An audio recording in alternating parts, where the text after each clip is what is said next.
मैं नरेश चौहान, हरियाणा राजपूत प्रतिनिधि सभा का अध्यक्ष, आज प्रेस के माध्यम से हमने जो ये लोकशाही का पर्व अब चुनाव सिर पर है, इसमें भागीदारी के लिए ये वार्ता आयोजित की है। जैसे राजशाही में पहले सर्व समाज की भलाई की गारंटी राजा की और सुरक्षा की भी जिम्मेवारी राजा की होती थी। गांव बस्ती में ये भार गांव के मुखिया या ठाकुर साहब का होता था, लेकिन 1947 के बाद राजशाही खत्म होने पर अब लोकशाही आ गई है, तो ये गारंटी भारत के संविधान पार्ट 3 और पार्ट 4 में फंडामेंटल राइट्स और डायरेक्टिव प्रिंसिपल्स में ये गारंटी निहित है। किसी व्यक्ति के पास समाज कल्याण की, सुरक्षा की, वेलफेयर की गारंटी भारत के संविधान में नहीं है, ये संविधान में ये गारंटी है।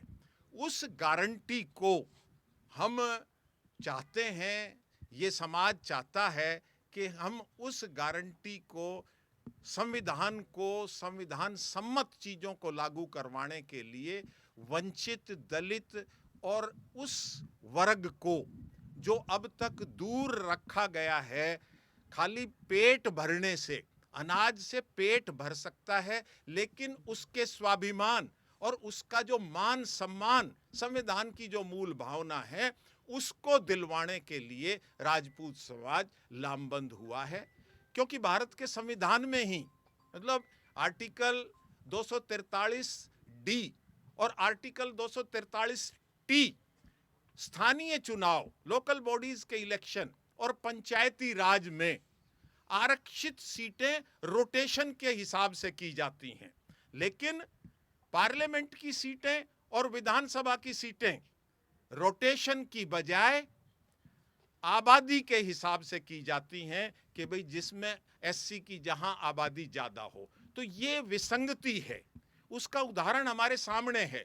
1952 से लेके 2024 तक हरियाणा की अंबाला और Sirsa Lok Sabha seat as it is reserve चली आ रही हैं। विधानसभा की मुलाना, बावल, झज्जर, पटौदी, कलानौर, बवानी, खेड़ा, मतलब 10 सीटें 17 में से एज इट इज चली आ रही हैं।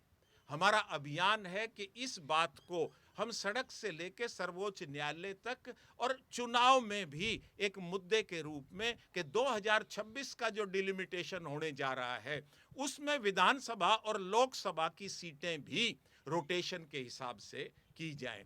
रोटेशन के हिसाब से करने से ये लाभ होगा कि आज खाली लोकसभा के लिए अंबाला या सिरसा के एससी को ही क्यों प्रतिनिधित्व मिले, जबकि हर लोकसभा, हर विधानसभा सीट पर 18% से लेकर 22% तक एससी समाज की आबादी है।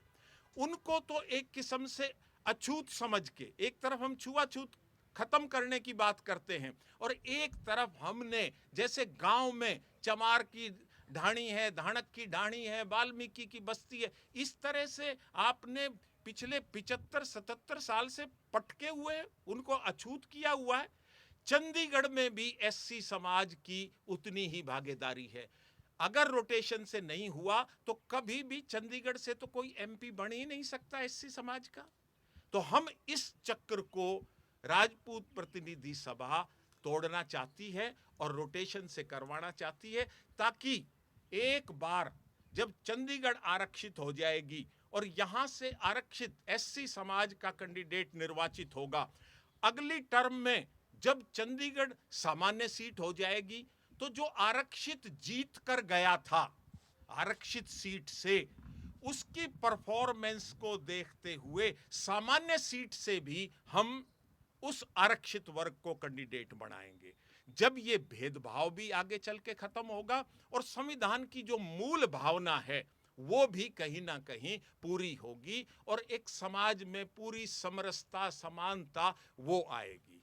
मौजूदा 2024 के चुनाव में 2024 के चुनाव के मद्देनजर आपकी राजपूत समाज की डिमांड क्या है, दो- मांग क्या है, ये बताएं आप। 2024 के लोकसभा के चुनाव के लिए और अभी कयास ही लगाए जा रहे हैं। हो सकता है कि विधानसभा का चुनाव भी साथ हो जाए, नहीं हो क्योंकि वन नेशन वन इलेक्शन फिलहाल इनका नहीं हो रहा सर। आप लोकसभा चुनाव के लिए 2024 के लिए आपकी क्या डिमांड है आपके पास? उसकी हमारी डिमांड हमने खाली कहने से ही नहीं, ये एक स्मारिका 1930 से और 2019 तक का इसमें हमने डाटा दिया है। हरियाणा की 90 विधानसभा सीटों में से 18 विधानसभा में राजपूत अलग अलग कार्यकाल में जीत कर आया हुआ है। इसका मतलब करनाल लोकसभा सीट, कुरुक्षेत्र लोकसभा सीट, गुड़गांव, फरीदाबाद और भिवानी महेंद्रगढ़ लोकसभा सीट पर हमारा क्लेम बनता है। हमने 2 सीटें कम से कम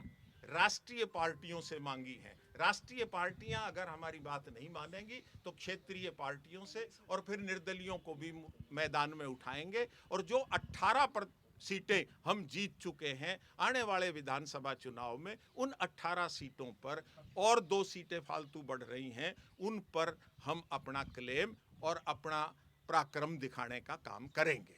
अगर कोई पार्टी जो आपकी डिमांड है, जिस तरीके से आप कह रहे हैं कि इन सीटों में हमें लोकसभा में या विधानसभा में प्रतिनिधित्व मिलना चाहिए, नहीं अगर आपको प्रतिनिधित्व देती है तो फिर आपका क्या फैसला? वही मैं कह, हम पहले राष्ट्रीय पार्टियों से हमने बाकायदा उनको मेल भी कर दिया, रजिस्टर्ड पोस्ट भी डाल दिया, मिल भी लिए कि भाई आपके पास हमारे समाज के योग्य और पात्र उम्मीदवार हैं, हमारे कहने से मत दो, अपने पार्टी के लोगों को टिकट दो, नहीं दोगे तो हम रीजनल पार्टीज को अप्रोच करेंगे, रीजनल पार्टीज भी नहीं देंगी तो हम कोशिश करेंगे कि निर्दलीय चुनाव लड़ा जाए। 2019 में भी नैनपाल रावत मोदी लहर को धता बताते हुए पृथला से विधायक बना। महाराष्ट्र में नवनीत राणा जो है वो निर्दलीय पार्लियामेंट का चुनाव भी जीती है।